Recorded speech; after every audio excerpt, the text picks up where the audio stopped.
Hello, Beez Bladers! Welcome back, and if you're new to the channel, welcome to you too. So I have a special knife to show you guys, and this was sent in by a subscriber for me to check out and use and carry to my heart's content. I really appreciate that. This is a line of tools that I'm not familiar with, but this is the Becker knife and tool K-Bar BK-40F.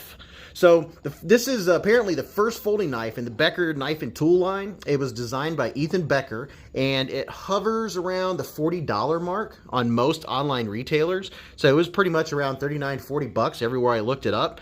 If it's at White Mountain Knives, you'll get 10% off. Quick note, there is 10% off discount code for White Mountain Knives, Knife Pivot Lube. They have all the pivot lube and knife cleaning accessories. They're an awesome company. Also, Mojave Outdoors, Kaiser Knives, any kind of knives, any kind of Kaisers you want, go check out Mojave Outdoor. They have 3 links. I have 3 links in the description, 10% off at all of those. There's also affiliate links down there for knives that I recommend, sharpening supplies, all kinds of good stuff, even the light that I use in this video. All right, so let's check out this knife. So here's this. This is a nice looking satin. And I tell you what, I can already tell feels pretty solid. There you go, BKT K-Bar, only in New York, USA. And there's some thumb studs. I'm not sure. Yeah, they're metal. And obviously you can tell this is going to be a tip up, tip down, reverse carry. So that's very nice. Very, very nice. And this handle is, I can't remember what it's called. We'll get to it here in just a minute. It's like GFN, it's glass, or GRN, glass reinforced nylon. And there's your pocket clip. It's a wire pocket clip. Looks like it's going to work pretty well. It's pretty solid feeling.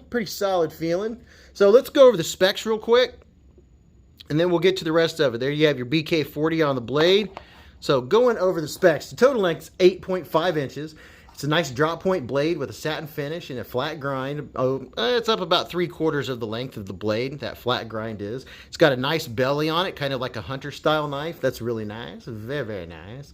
Your blade length is 3.53 inches, and the sharpen length is 3.26 inches. Now your blade steel is AUS 8. Your blade width is 1.12 inches, and you have a blade stock of 140 thousandths and a thickness behind the edge of 21 thousandths, pretty much all the way through. The handle thickness in the middle right here is 1.14 inches, and the handle is 0.68 inches wide. And that kind of adds, I think, to the comfort of this handle. Now the close length is 4.95 inches, and the GFN handle is glass-filled nylon. I was correct on that. Pretty much it's plastic, but it's pretty solid feeling as far as plastic goes. It has a deeper carry wire clip, tip up, tip down, right hand, left hand carry, which I went over. The pivot, as far as I can tell, has brass or phosphor bronze, probably phosphor bronze washers. And this is a liner lock, has stainless steel liners, and it was manufactured in China. Now the finish looks really nice. As far as the fit, the up and down, I can feel a little bit of click there. It's not audible, but I can feel it.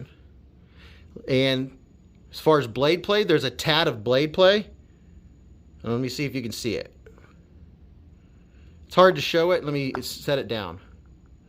Can you see there? There's just a tad. It's not a lot, but it's noticeable.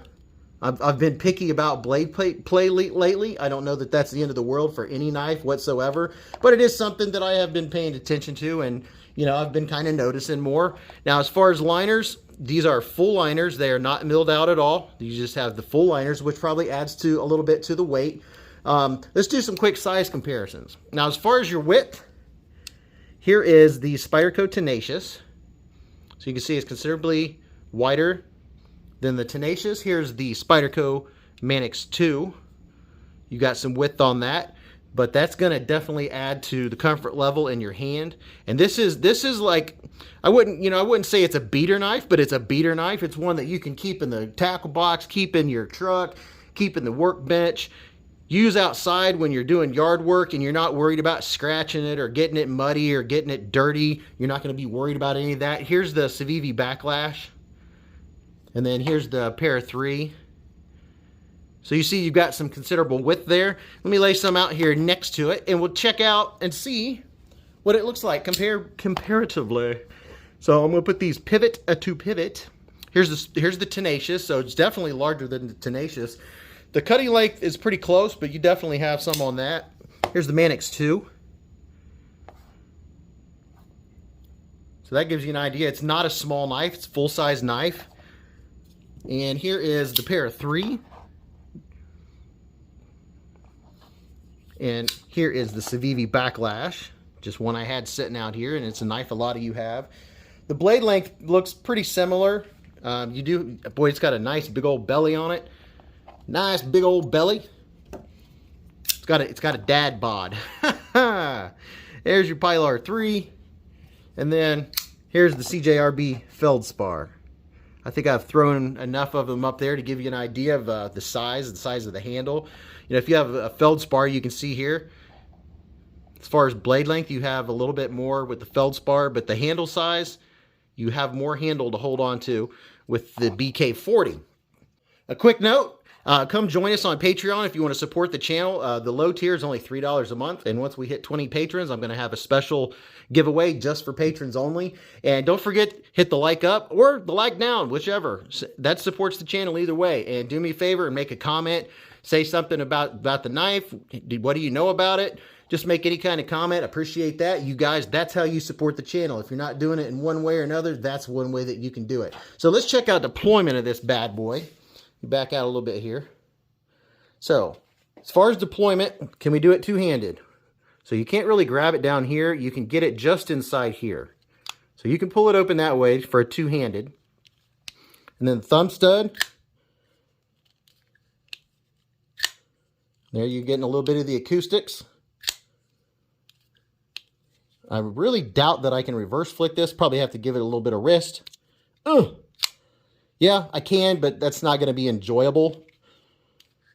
As far as fidget factor, I always take into consideration fidget factor. Yeah, I can do it, but I wouldn't say that's a comfort thing. Now, as far as the lockup percentage, there's your lockup. Looks like we're about 50%. This is a used knife. You have to keep that in mind.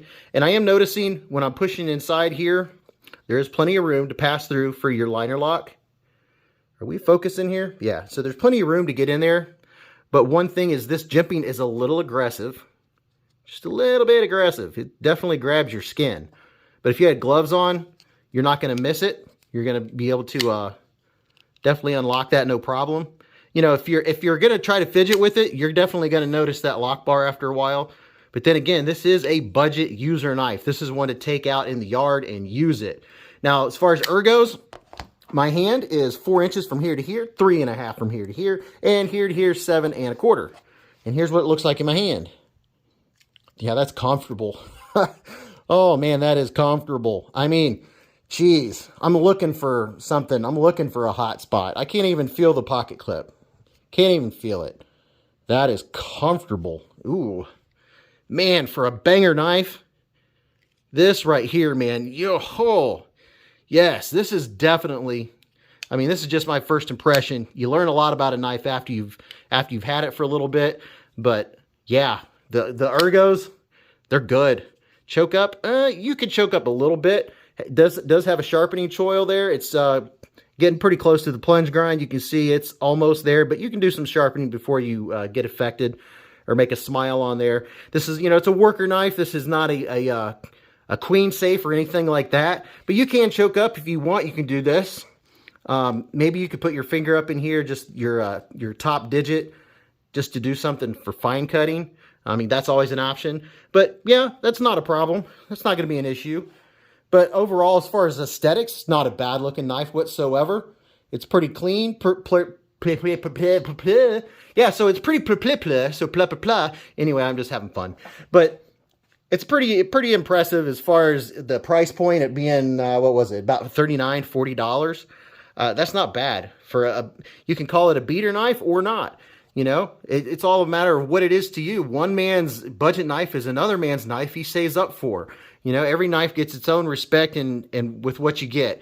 Now, it does have the AUS-8 steel. I'm surprised in this day and age that a knife, you know, I don't know when this came out, how long it's been out, but I'm surprised they're using AUS-8 steel. I'm surprised anyone is using that at the $40 mark.